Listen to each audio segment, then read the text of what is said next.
Today I am going to discuss about the additive used in liquid dosage form. तो ये mainly मैंने second year के बच्चों के लिए ये वीडियो बनाया है। सेकेंड ईयर में आपका एक टॉपिक है, एक चैप्टर है, पूरा टॉपिक क्या है, एक चैप्टर है पूरा मोनोफेजिक लिक्विड डोसेज फॉर्म। तो उसमें जैसे कि आपने व्हीकल्स पढ़े होंगे, एडजंक्ट्स करके पढ़ा होगा। एडजंक्ट्स में आपके सारे like flavouring agent, sweetening agent, ये सारी चीज़ें आ जाती हैं। और व्हीकल्स आप जिसमें ड्रग डिजोल्व की जाती है। मोनोफेजिक में सिंगल फेज होता है, जैसे आपको पता है कि लिक्विड ही फेज होता है या पूरा सॉलिड ही फेज होगा, ऐसे करके होगा, सिंगल फेज होगा, इसीलिए क्या बोला गया, मोनोफेजिक लिक्विड डोसेज फॉर्म। तो हम जैसे कॉमन मैक्सिमम जो भी, जैसे आपने लोशन पढ़ा या लिनीमेंट पढ़ा या सिरप पढ़ा, तो आपको यहाँ पे आपको पेपर में करने का तरीका क्या है, ये पूरा चैप्टर इजी वे में हो जाएगा अगर आपको एडिटिव पता है कौन से लिक्विड डोसेज फॉर्म में यूज़ होते हैं। अगर आप इसको अच्छे से पढ़ लेंगे तो आपको चैप्टर बिल्कुल ईजी हो जाएगा। उसका तरीका हम आपको बता रहे हैं कि सपोज करिए आपको मिक्सचर के बारे में लिखना है, तो आपने मिक्सचर की डेफिनेशन तो आपको पता नहीं चाहिए, मिक्सचर क्या होता है, किस लिए यूज़ होता है, ठीक है, ये तो आपको क्लियर होना चाहिए। मिक्सचर हो, चाहे वो सिरप हो, चाहे आपका लिनीमेंट हो, लोशन हो, ये नेजल स्प्रे हो, ठीक है, ईयर ड्रॉप हो, ये सारी की सबकी डेफिनेशन तो आपको पता नहीं चाहिए। लेकिन इसके अंदर जैसे आपको व्हीकल लिखनी है, तो व्हीकल्स भी कॉमन व्हीकल्स ही यूज़ होते हैं। तो अगर आपको व्हीकल पता है कि ये हमारे सारे व्हीकल्स हैं, और अगर हमें ये पता है कि हमारा इसमें ये व्हीकल यूज़ होता है, तो हम उसके बारे में अच्छे से लिख सकते हैं। एक कॉमन व्हीकल हमने सारे व्हीकल्स एक साथ पढ़ लिए। और जैसे आपने स्वीटनिंग एजेंट यूज़ होते हैं किसी किसी प्रिपरेशंस में, तो हमने अगर स्वीटनिंग एजेंट किस लिए यूज़ होते हैं, अगर हमने वो हमें ये पता है कि स्वीटनिंग एजेंट किस लिए यूज़ होते हैं, हमें उसके एग्जांपल्स पता है, तो वो कॉमन हमको सब में कॉमन वही लिखना है, ठीक है। फ्लेवरिंग एजेंट का भी है कि फ्लेवरिंग एजेंट क्यों यूज़ होता है, उसके एग्जांपल्स हमने पढ़ लिए। अगर उस प्रिपरेशन में फ्लेवरिंग एजेंट यूज़ हो रहा है तो हमें वही सेम चीज़ कॉमन ही लिखनी है। तो हम यहीं पे बता रहे हैं कॉमनली आपको जो एडिटिव्स लिखने हैं वो आपको कॉमनली एक जगह आप पढ़ लीजिए। उसके बाद आप उसमें क्या करिए, उस चैप्टर में सारे डेफिनेशंस एक साथ पढ़ लीजिए। डेफिनेशन के बाद उसमें कौन कौन से जैसे हेडिंग्स पढ़ लीजिए कि इसमें स्वीटनिंग एजेंट के बारे में लिखना है, फ्लेवरिंग के बारे में लिखना है। ये सारा आपको अगर दिमाग में रहेगा, तो अगर आपको पता है कि फ्लेवरिंग एजेंट क्या होता है, एग्जाम्पल्स उसके याद हैं, या एंटीऑक्सीडेंट क्या होता है उसके एग्जाम्पल्स याद है, तो आप कॉमन सब में लिख सकते हो। सेम चीज़ें ही आपको लिखनी है, हर प्रिपरेशन में कुछ चेंज नहीं आएगा, सिर्फ डेफिनेशन के अलावा।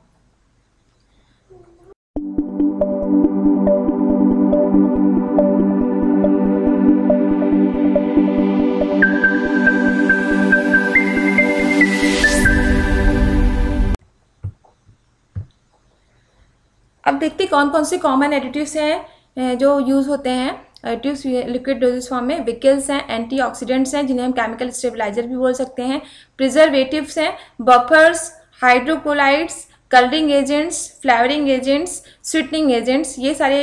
इसके अलावा और भी आपके लिक्विड डोसेज फॉर्म में यूज़ होते हैं जो हमने यहाँ मेंशन नहीं किए हैं, लाइक टोनिसिटी फैक्टर।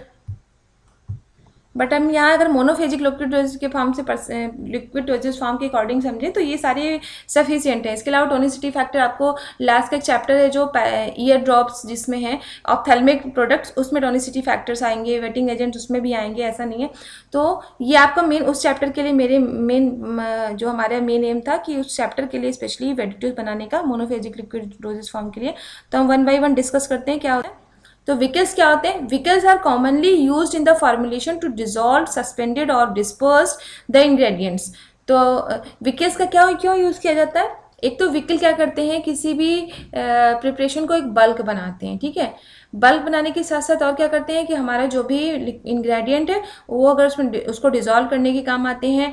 अगर मोनोफेजिक लिक्विड डोसेज फॉर्म है उस केस में क्या होगा, पूरा डिसॉल्व हो जाएगा हमारी जो इंग्रेडिएंट होगी। या अगर हमारा सस्पेंशन में केस में क्या होगा, सस्पेंड हो जाएंगे पार्टिकल्स। या अगर हम इमल्शन बना रहे हैं तो उसमें भी क्या होगा, डिस्पर्स हो जाएंगे, ठीक है। डिस्पर्स एंड सस्पेंडेड दोनों सेम ही वर्ड है। तो पहला देखते हैं विकल्स कितने टाइप के होते हैं। 2 टाइप के विकल्स यहाँ पे हमने बताया, एक्वस विकल्स और ऑयली विकल्स। एक्वस विकल्स में आपके वाटर आ जाएंगे, aromatic water, alcohol, glycerin, propylene glycol, ये क्या है आपके एक्वस विकल है। ऑयली विकल्स क्या है, vegetable oils, mineral oils, organic oily basis, ये सब क्या है, ऑयली विकल्स है। अब देखिए वाटर की बात करते हैं हम एज अ विकल में क्या है, मेनली वाटर में हम अगर हमको वाटर यूज़ करना है तो प्यूरीफाइड वाटर को एज अ विकल लेंगे, ठीक है, एज अ विकल यूज़ करेंगे प्यूरीफाइड वाटर को। पोर्टेबल वाटर हम नहीं यूज़ करेंगे एज अ विकल। क्यों, क्योंकि जो पोर्टेबल वाटर, जैसे आपको किसको बोल रहा है, पोर्टेबल वाटर किसको बोला जा रहा है, आपके जो टैप वाटर है, ठीक है, इन सबको एक तरह से पोर्टेबल वाटर बोला जाता है। क्यों, पोर्टेबल वाटर में आपकी इम्प्योरिटीज़ हो सकती हैं, वोलाटाइल या नॉन वोलाटाइल। वोलाटाइल मतलब जो कि इवेपोरेट हो जाए, नॉन वोलाटाइल जो हमें दिखें। तो दोनों टाइप की इम्प्योरिटी हो सकती हैं, जिसकी वजह से क्या हो सकता है, हमारा जो मेन प्रिपरेशन है प्रोडक्ट है, अगर हम उस अपना इंग्रेडिएंट उसमें डिजोल्व करके बनाएंगे तो उसमें अनडिजायरेबल चेंज आ सकते हैं, हमारी प्रिपरेशन खराब हो सकती है। तो पोर्टेबल वाटर का यूज़ नहीं करते हैं, प्यूरिफाइड वाटर का यूज़ करते हैं एज अ व्हीकल। कभी कभी sometimes freshly boiled water is use, कभी कभी फ्रेशली बॉइल्ड वाटर को यूज़ किया जाता है। ठीक है। एरोमेटिक वाटर, एरोमेटिक वाटर हम क्यों यूज करते हैं, एरोमेटिक वाटर होता क्या है, these are saturated solution of volatile oil. ठीक है, वोलेटाइल ऑयल का सैचुरेटेड सोल्यूशन को बोलते हैं aromatic water, and volatile substance in purified water. Aromatic water की सबसे अच्छी प्रॉपर्टी क्या होती है, एज अ व्हीकल तो ये यूज होते ही, इसके साथ ही साथ ये प्रिपरेशन में अपना एक्शन भी शो करते हैं, like carminative and preservative action भी होता है। अब कार्मिनेटिव क्या होते हैं, जो कि क्या गैस को एक्सपेल आउट होने के लिए यूज होते हैं कार्मिनेटिव्स, और प्रिजर्वेटिव्स क्या है, जो हमारे प्रिपरेशन को क्या करते हैं, माइक्रोबियल अटैक से बचाते हैं। ठीक है, तो एरोमेटिक वाटर का व्हीकल के साथ साथ एक प्रिजर्वेटिव और कार्मिनेटिव का एक्शन भी हो सकता है। ठीक है, इसके अलावा camphor water, chloroform water, peppermint water and cinnamon water, इनका भी यूज़ किया जाता है एज अ व्हीकल, और इसके एज अ व्हीकल काम करने के साथ साथ ये एज अ फ्लेवरिंग एजेंट भी काम करते हैं प्रिपरेशन में। नेक्स्ट है हमारा मेडिकेटेड वाटर, तो ऐसे व्हीकल्स जिनकी कुछ थेरेपेटिक एक्टिविटी होती है। ठीक है, जैसे कि कंपाउंड जैंसियन इन्फ्यूजन है जो कंपाउंड जैंसियन इन्फ्यूजन अपने एज अ व्हीकल काम करने के साथ साथ ये और दूसरा काम क्या करता है, एपिटाइट को बढ़ाता है, मीन्स भूख को बढ़ाता है। दूसरा हमारा मेडिकेटेड वाटर है ऑरेंज पील इन्फ्यूजन, ये क्या है, एज अ व्हीकल तो काम कर भी रहा है, इसके साथ साथ ये बिटर एंड कार्मिनेटिव एक्शन भी होता है इसका। तो ये क्या कहा, इसकी therapeutic activity carminative action as a therapeutic activity है, भूख को बढ़ा रहा है, या एपिटाइजर है तो भी as a therapeutic activity use हो रहा है। इन्फ्यूजन ऑफ सेनेगा वो भी एज अ व्हीकल यूज होता है, और उसके साथ साथ उसकी प्रॉपर्टी क्या होती है, एक्सपेक्टोरेंट की भी प्रॉपर्टी होती है। नेक्स्ट हमारा है सर्फेक्टेंट्स, तो सर्फेक्टेंट्स क्या होते हैं, it lowers the surface tension between two liquids, between gas and liquid और बिटवीन लिक्विड एंड सॉलिड, जैसे कि सोडियम लॉरेल सल्फेट। ठीक है, सर्फेक्टेंट का यूज हम मोनोफेजिक लिक्विड डोसेज फॉर्म में लगभग नहीं करना के बराबर करते हैं, शायद ही किसी लिक्विड मोनोफेजिक के केस में यूज होता हो। ठीक है, सर्फेक्टेंट्स क्या कौन से हो सकते हैं, हाँ, सर्फेक्टेंट्स की कैटेगरी में आपके सॉल्युबलाइजिंग एजेंट भी आ जाएंगे। सॉल्युबलाइजिंग एजेंट क्या होते हैं, सॉल्युबलाइजिंग एजेंट किसे बोलते हैं, सर्फेक्टेंट का एग्जांपल होता है सोडियम लॉरेल सल्फेट। ये आप लोग याद रखिए, surfactant as a liquid dosage form में यूज होता है, बट यहाँ मोनोफेजिक में शायद ही आपको मिले कहीं पे। सॉल्युबलाइजिंग एजेंट क्या होते हैं, यूज टू, नाम से क्या पता चल रहा है, सॉल्युबलाइज कर रहे हैं किसी चीज, कोई प्योरली वाटर सॉल्युबल ड्रग है जिसको क्या है, उसकी सॉल्युबिलिटी को बढ़ा रहे हैं, तो ये use to improve the solubility of purely water soluble drugs. For example polysorbate 80, polysorbate 40, polysorbate 20। Next हमारा वेटिंग एजेंट, तो वेटिंग एजेंट क्या होते हैं, increases the spreading and penetration properties of liquid, जैसे कि ट्वेंस, स्पांस, SLS। SLS किसका है, sodium lauryl sulphate, इसको शॉर्ट में लिखा गया। तो वेटिंग एजेंट्स क्या करते हैं, एक तरह से जो लिक्विड है उसको पेनिट्रेशन में हेल्प करते हैं, जैसे कि हमारा इसको हम आई ड्रॉप्स में यूज करते हैं, जो कि आईज में पेनिट्रेशन में हेल्प करता है ये वेटिंग एजेंट, जैसे ट्वेंस, स्पांस, ये सब है। इसके अलावा वेटिंग एजेंट में आप पॉलीजॉर्बेट 80, पॉलीजॉर्बेट 20, इसका भी एग्जाम्पल कहीं कहीं आपको मिलेगा, वो भी एज अ वेटिंग एजेंट उनकी प्रॉपर्टी होती है।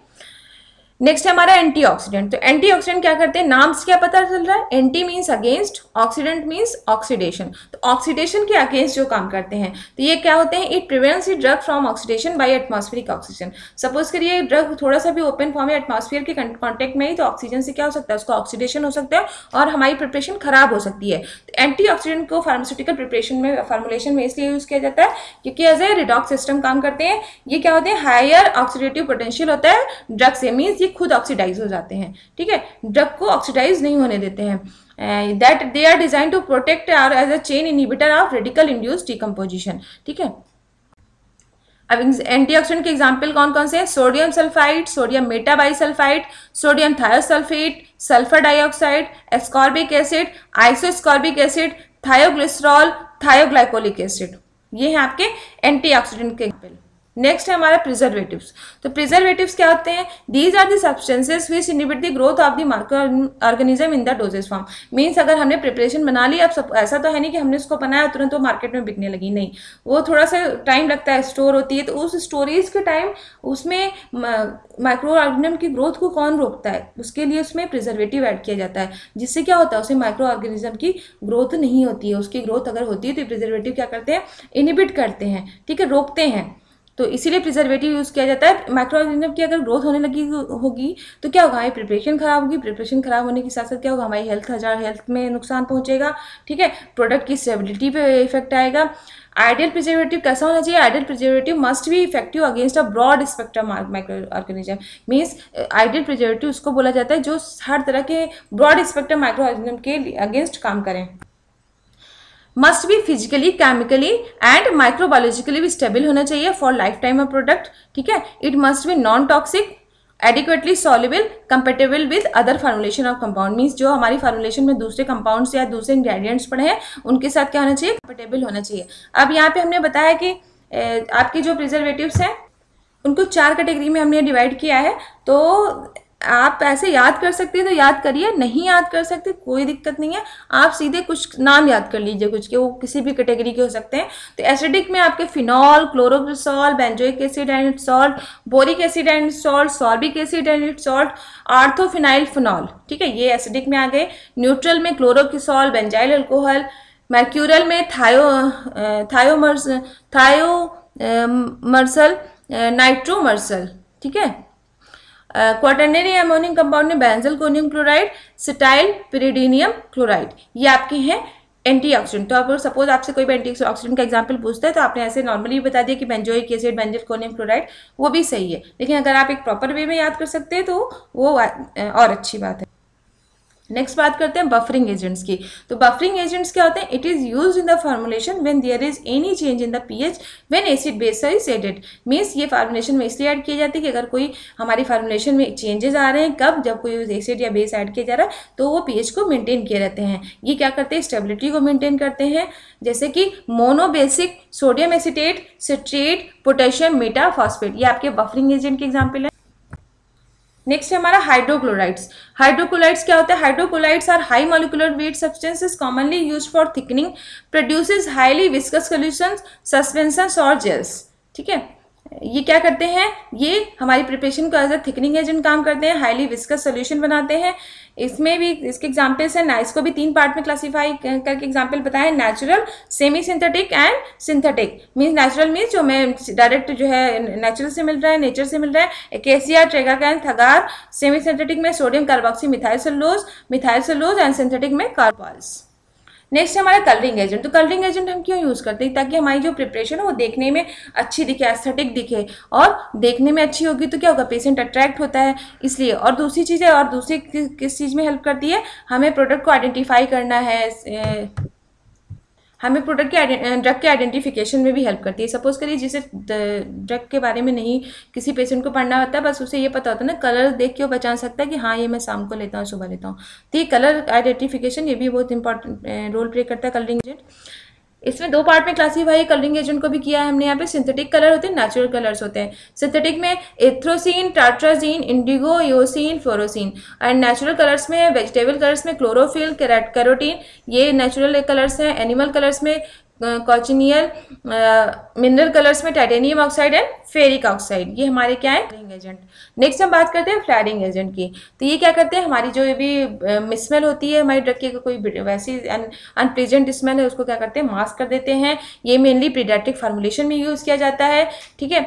वोलाटाइल ऑयल्स में मेनली आते हैं हमारे फ्लेवरिंग एजेंट, क्लोव है, स्प्रिट लेमन है, ऑरेंज सिरप है, रोज है, ये क्या है as a flavouring agent use होते हैं। नेचुरल सोर्सेज में पाइन एप्पल है, कार्डमम है, जिंजर है, ये हमारे क्या है एज अ फ्लेवरिंग एजेंट, ये भी यूज होते हैं मेडिसिन में। सिंथेटिक केमिकल्स में alcohol, aldehydes, fatty acid asters, and इसके अलावा cherry, strawberry and raspberry flavours. इसके अलावा एरोमेटिक वाटर, अभी हमने पीछे बताया था आपको व्हीकल्स में कि एरोमेटिक वाटर भी एज अ फ्लेवरिंग एजेंट भी यूज़ होते हैं। तो एरोमेटिक वाटर जैसे एनाइज वाटर, ये भी क्या है एज अ फ्लेवरिंग एजेंट है। इसके अलावा लिक्विड एक्सट्रैक्ट ऑफ लिक्वोराइस, ये सब क्या हमारे फ्लेवरिंग एजेंट है। नेक्स्ट हम बात करते हैं स्वीटनिंग एजेंट की। तो स्वीटनिंग एजेंट क्या करते हैं, हमारी किसी की ड्रग की अगर बिटर टेस्ट है तो उसको मास्क कर देते हैं, जैसे कि सॉर्बिटॉल, ग्लिसरीन, अस्पार्टेम, सैक्रिन, ये सब क्या हमारे स्वीटनिंग एजेंट है। ये हमारे क्या अगर टेस्ट अगर वैसा है, बच्चे नहीं पीने में दिक्कत करते हैं या जो एल्डर हैं उनके में प्रिपरेशन में भी स्वीटनिंग एजेंट होता है, ठीक है। मेनली ये पीडियाट्रिक फार्मुलेशन में ज़्यादा यूज होता है स्वीटनिंग एजेंट। तो इसके अलावा कुछ ये हमारा पूरा तो ये था हमारा additive used in liquid dosage form. इसके अलावा कुछ पॉइंट्स, हमारे मेन पॉइंट्स ये हैं कि जो एंटीऑक्सीडेंट्स हैं उनको हम केमिकल स्टेबलाइजर भी कहते हैं, और जो हमारे सिरप्स होते हैं उनमें हम प्रिजर्वेटिव का यूज़ नहीं करते हैं। क्यों नहीं करते हैं? क्योंकि उससे हम ऑलरेडी जो शुगर यूज़ करते हैं, शुगर की कंसनट्रेशन जो हमारी होती है 66.7% वेट बाई वेट होता है, तो वो ऑलरेडी खुद ही जो ये शुगर होता है ये खुद ही एज अ प्रिजर्वेटिव काम करता है, मीन्स माइक्रोबियल ग्रोथ को रोकता है। इसलिए इसमें क्या किया जाता है, प्रिजर्वेटिव्स नहीं यूज़ किया जाता है। So this was all about of the additive used in monophasic dosage form. If you like my video, subscribe my channel and don't forget to press bell icon.